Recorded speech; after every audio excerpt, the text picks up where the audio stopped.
Bonsoir à tous et bienvenue à ce 19h. Patrice Talon était ce vendredi face à la presse internationale. Le président de la République a apporté des clarifications sur la polémique relative à l'élection présidentielle du 11 avril 2021.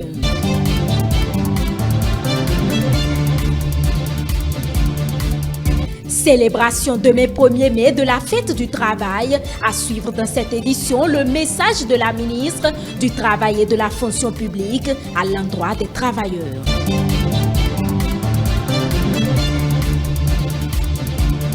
Et puis lancement ce jeudi de la plateforme du système d'encadrement des missions officielles en abrégé CEMO.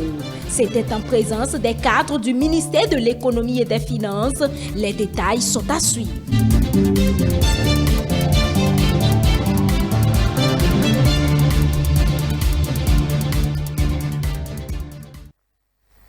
Le chef de l'État, Patrice Talon, était ce vendredi face à la presse internationale pendant plus d'une heure. Le président de la République a apporté des clarifications sur les sujets relatifs à l'organisation du scrutin présidentiel jusqu'à sa réélection. On suit le résumé avec Aziza Chamon. C'est un Patrice Talon plutôt confiant, concis et précis dans ses réponses qui s'est prêté aux questions des journalistes Marc Perelman de France 24 et François Boisbouvier de RFI. Face à la presse internationale, plusieurs sujets liés à la présidentielle du 11 avril ont été abordés. Les deux autres duos candidats, notamment Jimba Honkwe et Kokwe Agossa, étaient-ils réellement des candidatures de taille? Patrice Talon lève l'équivoque. Les résultats de cette élection donnent bien l'impression que, en face, les candidats n'étaient pas peut-être à la hauteur. Je crois que c'est une mauvaise lecture. Et vous savez, le Bénin vient de loin. Et quand un pays en si peu de temps s'est étonné lui-même et a pu étonner même le monde par ses prouesses, cela peut donner aux uns aux autres, notamment dans le pays, le sentiment que ça y est, quelque chose se passe et qu'il faudrait que ça continue. Vous savez, souvent quand un régime, un président est décrié, comme on l'entend un peu partout, les électeurs peuvent voter contre, quel que soit celui qui est en face. Donc c'est pas toujours en fonction de celui qui est en face que les électeurs expriment leur choix. Parfois, ça peut être un vote sanction. Pour vous? Pour moi, c'est un vote d'adhésion. Les Béninois, le 11 avril dernier, ont exprimé leur droit de vote à hauteur de 50% des suffrages. L'invité estime qu'il y a bien de raisons qui expliquent ce taux de participation. Nous avons, il faut l'avouer, participé à ces élections, en tout cas les trois duos en liste, dans un environnement assez mauvais, de menaces, violence, d'intoxication. C'est une des premières élections au Bénin, c'est la première élection au Bénin depuis le renouveau démocratique où l'argent n'a pas été le principal élément d'attrait pour les électeurs. Quand on met tout ça bout à bout, on peut comprendre qu'environ 10% des électeurs n'aient pas participé au vote par rapport à nos habitudes. Et 50% pour moi c'est satisfaisant dans ces conditions. Il serait reproché à l'exécutif de faire une certaine chasse aux opposants. Il faut plutôt faire confiance à la justice béninoise, a-t-il martelé. Il y a des gens qui sont appelés à rendre compte de leur gestion parce que nous sommes dans un pays d'impunité totale depuis si longtemps que quand on décide que la chose change, les gens ne veulent pas répondre de ce qu'ils ont fait, qu'ils sont partis par eux-mêmes en exil, qui ont refusé de répondre à la justice. Sinon, moi je ne connais pas un acteur majeur de la politique derrière les barreaux avant les élections. La question relative aux incarcérations des opposants recalés à la présidentielle, notamment Rekia Madougou et Joël Aïvor, n'a pas été occultée par les deux journalistes. Sur le sujet, Patrice Talon a déploré le comportement de ses compatriotes. Force doit rester à la loi, dit-il. Vous n'avez pas entendu que ces gens-là ont dit que l'élection n'aura jamais lieu? Vous n'avez jamais entendu cela? Tout le monde a entendu sur les ondes, partout, qu'ils ont dit que l'élection n'aura jamais lieu. Dans ces conditions, s'ils ne sont pas candidats, il n'y a pas d'élection. Que les élections n'auront jamais lieu et agir pour que ça n'ait jamais lieu, pour vous, est convenable. Au point de recruter des mercenaires, des chercheurs, dit-on, de les armer et amener ceux-ci à tirer sur les forces de l'ordre. Monsieur Aïvor, dont vous parlez, parlons-en. Et même plus que ça, Rekia Madougou, je sais que vous allez en venir, n'ont pas de parti politique. Ces personnes débarquent et veulent être candidats au titre des démocrates. Ces gens-là ont dit, après que les dossiers aient été constatés non conformes, disent que l'élection n'aura pas lieu sans eux, qu'ils empêcheront par tous les moyens. Ils l'ont dit publiquement, dans des conférences de presse, qu'ils aient dit, c'est pas grave, mais qu'ils aient agi pour. Et ça devient sérieux. Le sujet relatif à la révision de la Constitution, l'instauration ou non d'un dialogue national sont entre autres points abordés au cours de cet entretien exclusif. Et toujours par rapport à cet entretien accordé par le chef de l'État à la presse internationale, quelques citoyens rencontrés dans la ville de Cotonou se sont prononcés sur ces propos. Suivez. Il n'a qu'à continuer à travailler, à développer le pays. J'ai entendu dire qu'il ne va pas gracier les gens. Non, quel que soit ce qu'il veut. Surtout, il a dit ceux qui ont fait 2019, les violences là, et que cette fois-ci, ils ont encore récidivé. Donc lui, il ne va pas les gracier, ceux-là. Bon, je le prends au mot. Mais ceux qui ont commis cette fois-ci, pour une première fois, tout au moins ceux-là, il n'a qu'à les gracier. Je le supplie sur ce point. Ceux-là, après, il peut les punir un peu, si c'est un peu de temps, et après, il peut aussi les gracier.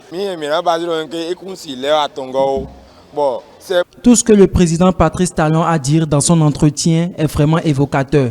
Nous sommes fiers de notre président.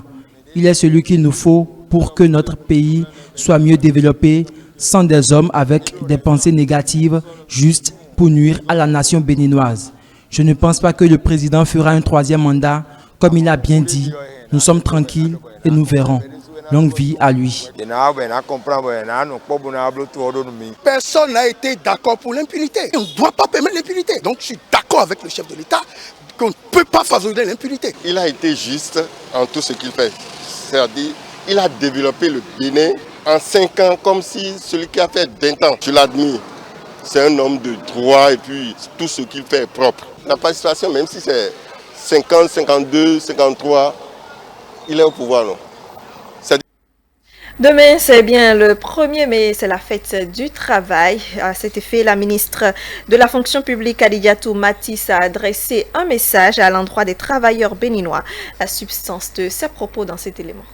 La date du 1er mai est considérée comme une fête spécifique aux travailleurs. Aussi, voudrais-je à l'occasion et au nom du gouvernement souhaiter à tous les travailleurs de notre pays, le Bénin, une bonne fête. Je voudrais ensuite exprimer ma gratitude aux secrétaires généraux des centrales et confédérations syndicales de travailleurs pour leur engagement dans la défense des droits et intérêts des travailleurs et surtout pour leur contribution à l'instauration d'un climat social apaisé. Travailleurs de tout secteur d'activité, par ma voix, le gouvernement renouvelle son attachement au travail bien fait, générateur de richesses, et vous adresse ses encouragements à poursuivre vos efforts individuels et collectifs pour la construction d'une économie nationale prospère, car ce n'est qu'après avoir produit que la prospérité se partage. En outre, la commémoration de la fête du travail doit amener l'ensemble des acteurs de la vie économique à réfléchir sur les grands défis à relever face aux impératifs du développement économique de la nation. Le 24 janvier 2021 a eu lieu la 3e édition des élections professionnelles nationales, à l'issue desquelles 3 confédérations syndicales de travailleurs sont sorties représentatives, à savoir la Confédération syndicale des travailleurs du Bénin, CSTB, la Confédération des syndicats autonomes du Bénin, CSA Bénin, et la Confédération des organisations syndicales indépendantes du Bénin, COSI Bénin. Ces organisations syndicales de travailleurs sont désormais celles qui sont éligibles pour siéger au sein des instances de dialogue social au niveau national et international, et celles qui peuvent prendre part aux manifestations officielles organisées par le gouvernement ou autres autorités administratives. Je voudrais d'ores et déjà pouvoir compter sur leur disponibilité à rechercher constamment le consensus. Je voudrais en outre rassurer les travailleurs de la disponibilité totale du gouvernement à faire aboutir leurs préoccupations essentielles dans un avenir proche. Les nouvelles technologies de l'information et de communication structurées autour de l'ingénierie informatique sont devenues des technologies indispensables aux entreprises pour la gestion de la crise sanitaire.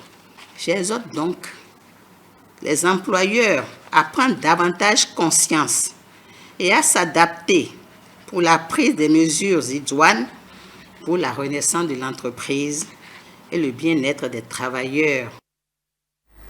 Il faut dire que la fête du travail cette année intervient dans une période où sévit dans le monde entier la pandémie de la Covid-19. Comment les syndicalistes et les artisans comptent-ils célébrer cette journée? Réponse dans cet élément. Instituée depuis le XVIIIe siècle, la fête du travail est célébrée le 1er mai de chaque année. Une journée au cours de laquelle les travailleurs se rappellent de leurs droits et la lutte menée pour l'amélioration de leurs conditions de vie et de travail. Le 1er mai est pour les travailleurs l'occasion de se rappeler des sacrifices qui ont été consentis par leurs prédécesseurs pour que le droit social soit ce qu'il est. En tant que représentants des travailleurs, que nous puissions célébrer, ou sinon commémorer cette tradition-là en mémoire de la lutte menée donc, à Chicago le 1er mai 1886 par les travailleurs pour revendiquer, n'est-ce pas, leurs droits. C'est une journée au cours de laquelle les travailleurs, qu'ils soient hommes ou femmes, se réunissent au sein de leurs organisations syndicales, histoire de faire le point de leurs acquis en matière de droit du travail. C'est une journée consacrée aux travailleurs pour qu'ils puissent réfléchir sur l'avenir des travailleurs, l'amélioration de leurs conditions de vie et de travail. Avec ce contexte spécial imposé par la Covid-19, l'édition 2021 reste toute spéciale. De nouvelles dispositions sont envisagées et mises en place par les responsables syndicaux. Au niveau de l'UNSTB, nous nous préparons pour célébrer ce 1er mai à notre manière. C'est vrai, nous avons le contexte qui est marqué par la pandémie de Covid-19. Et Dieu merci, cette année, les mesures de restriction que le gouvernement avait prises l'année dernière ont été allégées. L'UNSTB a décidé, n'est-ce pas, de réfléchir sur la condition des travailleurs béninois et à travers l'une de ces instances qui est le conseil syndical. Et donc nous avons choisi à l'UNSTB de convoquer le conseil syndical de notre confédération pour le 1er mai. Bien entendu, de manière à respecter les mesures, les gestes barrières, et nous allons réfléchir à la condition des travailleurs du Bénin. En réalité, les années passées, on dépose les cahiers de doléances à l'endroit du gouvernement. Mais cette fois-ci, nous allons faire le point pour voir par rapport aux revendications des travailleurs qu'est-ce qui a été fait et qu'est-ce qu'il reste à faire. Nous allons réfléchir entre nous pour voir quelles sont les stratégies, les nouvelles stratégies, les innovations pour s'adapter aux réformes du gouvernement afin que les travailleurs puissent bénéficier de ce qu'ils font comme travail dans notre pays. Aujourd'hui, le grand monde est interdit. Covid-19 est dans. Alors, il n'y a plus de grands regroupements. On s'assied plutôt, on réfléchit et puis on prend des résolutions et un certain nombre de recommandations que l'on adresse à l'autorité de droit. Le 1er mai, ça tombe, comme vous le dites, dans une période de pandémie. Il est vrai que notre gouvernement a desserré un peu l'étau par rapport aux mesures qui ont été prises initialement. Mais il reste que le mal est présent. Parce que nous concerne, il n'y aura pas de manifestation de foule. Mais par la magie de la technologie, nous envisageons organiser une visioconférence autour du thème, c'est-à-dire que le droit du travail au Bénin, pandémie, quelle perspective pour les travailleurs. Et c'est autour de ce thème-là que nous allons essayer de faire cette visioconférence. La fête du 1er mai, faut-il le rappeler, est une journée de célébration des combats des travailleurs et travailleuses. Elle est célébrée dans de nombreux pays du monde et est souvent un jour férié. Les travailleurs du Bénin, par la voix de leur porte-parole, promettent célébrer cette journée en respectant les gestes barrières. Au sujet de cette édition, l'atelier de formation des architectes et des urbanistes sur la gestion des risques industriels démarré ce jeudi a pris fin aujourd'hui. Une journée riche en connaissances pour les participants qui sont repartis satisfaits. Le point de la journée de la formation avec Céline Bovi. La deuxième journée de la formation des architectes et urbanistes du Bénin a démarré par un bref rappel des notions reçues au cours de la première journée. À tour de rôle, les participants volontaires ont passé en revue les cas d'accidents enregistrés dans le monde, mais aussi et surtout les principales mesures préventives au sein des organisations chargées de la sécurité pour réduire ces phénomènes. Ces 2 jours de formation seront très bénéfiques pour ces architectes, selon le formateur principal, car ces acteurs-là sont ceux-là qui pensent et qui réfléchissent, n'est-ce pas, comment est-ce que l'installation va se présenter dès lors, avant que ça ne puisse commencer l'exploitation. Et donc ceux-là, il faudrait déjà qu'on les sensibilise, n'est-ce pas, sur les risques auxquels ces installations pourraient être confrontées dans le temps, dans l'espace, pendant leur exploitation. Et donc c'est important pour eux de savoir quelle est la réglementation en vigueur, non seulement au Bénin, mais la réglementation internationale, afin qu'elle puisse apporter et qu'elle puisse se reporter vers les meilleures techniques disponibles qu'on appelle les MTD. Moment propice pour ces participants d'exprimer toute leur gratitude à l'endroit des organisateurs de cette formation. Une formation qui apportera à coup sûr un plus dans le domaine de chacun. Nos industries sont exposées à d'énormes risques qu'il faut également des formations du champ pour prévenir ces risques, soit pour limiter les dangers ou les dommages ou conséquences. C'est un sentiment de joie qui m'anime. Je suis très heureux d'avoir participé à cette formation. Nous ne pouvons que remercier les organisateurs de cette initiation. Je voudrais leur dire tous nos remerciements parce que c'est une formation, un atelier qui nous a permis d'actualiser certaines notions que nous avons apprises, mais que forcément nous n'utilisons pas régulièrement. Nous prenons plus conscience des risques à considérer en matière de conception de nos bâtiments. C'est quand même une satisfaction totale d'avoir bénéficié de cette formation que nous savons attendre depuis, parce que notre profession est une profession qui a des corps d'État qui ne sont pas limités. Et à chaque fois quand nous avons la possibilité d'avoir des formateurs dans des domaines spécifiques, pour nous, c'est une obligation d'y répondre. Déjà, notre formation nous oblige à toujours continuer par faire nos recherches. Je dirais merci, un grand merci, parce que ces genres de formation pour renforcer nos capacités à notre endroit, nous pratiquants, au Bénin, c'est souvent très rare et je pense que c'est une grande opportunité. Durant 2 jours, les participants ont été mieux outillés et renseignés sur les notions liées aux mesures préventives et à l'étude des cas d'accident à l'interne. Une occasion au cours de laquelle ces derniers ont vu renforcer leurs capacités. Le ministère de l'Économie et des Finances, en collaboration avec les responsables de l'administration douanière, était ce jeudi en séance de travail avec des opérateurs économiques, investisseurs nationaux et internationaux. Une rencontre qui a pour objectif de faire le bilan à mi-parcours des réformes économiques. Aziza Chamon. Le Bénin, depuis 2016, connaît un bond qualitatif dans les performances économiques et ceci grâce aux nombreuses réformes dont les retombées ne sont plus approuvées.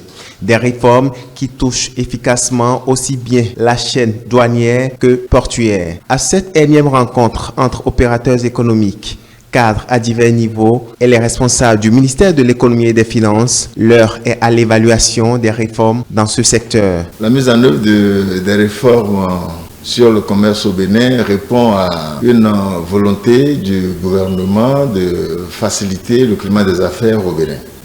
Entre autres, la mise en place du guichet unique du commerce extérieur est l'un des outils qui sont en train d'être édifiés au Bénin justement pour atteindre cet objectif. Des rencontres interactives du genre sont nécessaires pour recueillir vos avis sur la manière dont vous vivez, je dirais même vous pratiquez depuis un peu plus d'1 an vos activités en liaison avec cet outil qu'est le guichet unique du commerce extérieur. Il est indispensable que périodiquement l'on recueille votre avis sur comment vous voyez les choses évoluer. Le port autonome de Cotonou, poumon de l'économie nationale, est aussi impacté positivement par ces nombreuses réformes. Une séance à laquelle l'administration douanière a été conviée afin de passer en revue quelques acquis déjà enregistrés. Depuis plus de 4 ans, aujourd'hui, notre administration a amorcé une batterie de réformes sous l'impulsion du gouvernement avec les partenaires techniques et financiers. Grâce à ces ambitieuses initiatives de numérisation, de digitalisation des procédures de dédouanement, la modernisation de l'écosystème douanier béninois est devenue aujourd'hui une référence dans la sous-région. Les avantages et impacts des réformes, les recettes étaient dans une tendance baissière. Et déjà en 2017, nous avons réalisé une augmentation de plus de 23 milliards de francs CFA. Et en 2018, nous avons réalisé une augmentation de plus de 52 milliards de francs CFA. En 2019, malgré la fermeture des frontières nigérianes que nous avons reçues de plein fouet, ajoutée à la pandémie qui s'annonçait, nous avons réalisé 6 milliards de plus par rapport à 2017. Et en 2020, le taux de réalisation est de 108%. Vous voyez, la PIEX travaille pour promouvoir l'investissement dans notre pays, travaille pour assurer garantir des marchés, aller chercher des marchés à l'extérieur pour les producteurs qui sont dans notre pays. Et tout cela, nous ne pouvons pas le faire avec succès si nous ne nous assurons pas, si nous ne travaillons pas en interne afin que l'ensemble des acteurs de la chaîne puissent travailler dans de bonnes conditions. Il faut souligner qu'au cours de cette séance de travail, des propositions et suggestions ont été faites par les participants en vue de rendre plus compétitif le port autonome de Cotonou, lesquelles doléances ont connu un écho favorable à l'endroit des autorités portuaires et ministérielles.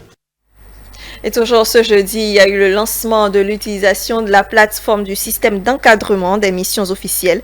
Il s'agit d'un système sécurisé qui vise à assainir la gestion des finances publiques et administratives dans la lutte contre la COVID-19. Stanislas Antanéon.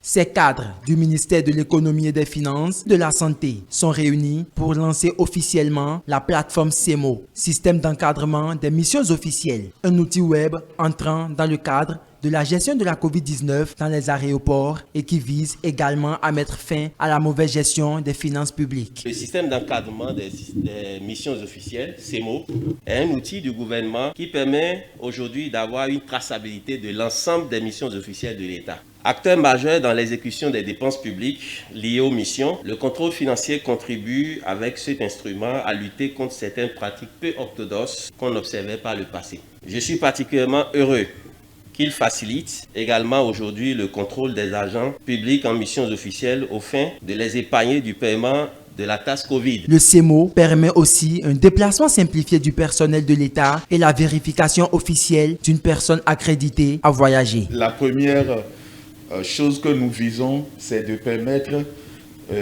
un déplacement simple, simplifié et sans difficulté du personnel de l'État. La deuxième chose que cela nous permet de faire, c'est que on essaye d'utiliser une partie connexe du système CEMO qui est généralisé et qui normalement doit être utilisé par toutes les structures qui sont concernées par cela. Les instructions du gouvernement étaient que ceux qui sont en mission pour l'État sont exonérés. Donc il fallait trouver un moyen simple pour les compagnies aériennes pour ne pas les surcharger dans leur charge de travail, mais aussi pour permettre à l'agent qui est en mission de pouvoir bénéficier de cette exonération. Cependant, 6 acteurs clés ont été identifiés comme véritables bénéficiaires des exonérations liées à l'utilisation du système d'encadrement des missions officielles. La première catégorie, c'est tout enfant âgé de moins de 5 ans. La deuxième catégorie d'acteurs, c'est tout citoyen qui a bénéficié d'une évacuation sanitaire. La troisième catégorie d'acteurs, c'est tous les agents publics qui sont en mission officielle, gouvernementale, ministérielle ou autre institution nationale, et qui sont munis d'un ordre de mission dûment signé par la personne habilitée. Nous avons aussi tout étudiant boursier de l'État béninois ou d'autres institutions partenaires qui est en vacances autorisées, donc qui produit un document qui montre qu'il est en vacances autorisées. Qui vous souviennent que pendant la crise, nous avons eu des compatriotes qui sont retrouvés en situation irrégulière dans d'autres pays. Ceux-là aussi ont été pris en compte. C'est pourquoi la cinquième catégorie d'acteurs, ça regroupe tous ceux-là. Et enfin, la dernière catégorie, nous avons les personnes qui sont des personnes de l'administration XY qui sont détenteurs d'une autorisation d'exemption dûment signée par le ministère de la Santé. Le CEMO est donc un outil web multi-acteurs et multifonctions qui vient mettre fin aux pratiques de corruption dans la gestion des ordres de mission. Et ce jeudi, c'était la journée internationale de la danse. Et à cet effet, la Confédération nationale des acteurs de la danse du Bénin a organisé une soirée récréative. C'est le rond-point Sainte-Cécile de Cotonou qui a abrité l'événement. Et plusieurs groupes folkloriques de Cotonou et environ ont égayé le public sorti massivement. Stélia Padono. Le carrefour Sainte-Cécile de Cotonou et ses encablures mis à la disposition des danseurs béninois, membres de la Confédération des acteurs de la danse, CONAD Bénin, ce jeudi 29 avril 2021, date retenue au plan international pour célébrer les hommes et femmes de ce domaine.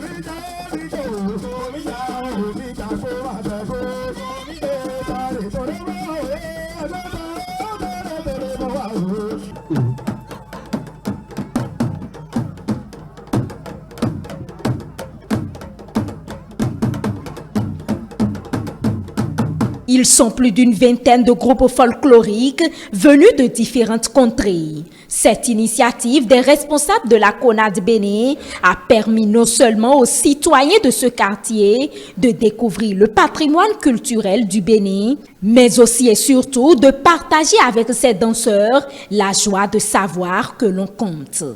La Confédération nationale des acteurs de la danse, organisatrice de cet événement, couvre tout le territoire national. Nous avons des bureaux installés un peu partout sur notre territoire, dans le nord, comme dans le sud et au centre. Et pour que l'événement soit vraiment très beau et riche en couleurs, nous avons invité tous les groupes de l'intérieur à venir vivre la danse avec nous qui sommes à Cotonou. C'est ainsi que nous avons des groupes qui sont venus de Parakou, de Natitengu, de Dabomé, de Porto-Novo, du Mono et ceux qui sont à Cotonou et environ. Nous avons choisi de Sainte-Cécile parce que tout le temps, les populations ont toujours payé quelque chose pour aller voir les spectacles. Et en cette journée où nous célébrons la danse, il était normal que nous descendons dans la population pour être en contact avec eux, pour les amener à vivre la journée avec nous. C'est pourquoi nous avons choisi le carrefour de Sainte-Cécile, qui est un carrefour très populaire de la ville de Cotonou, pour que ça abrite cet événement qui est très important dans la vie de tous ceux qui exercent comme fonction ou qui ont choisi comme carrière la danse. Sorti massivement, le public a eu droit à des démonstrations des groupes folkloriques venus pour la circonstance.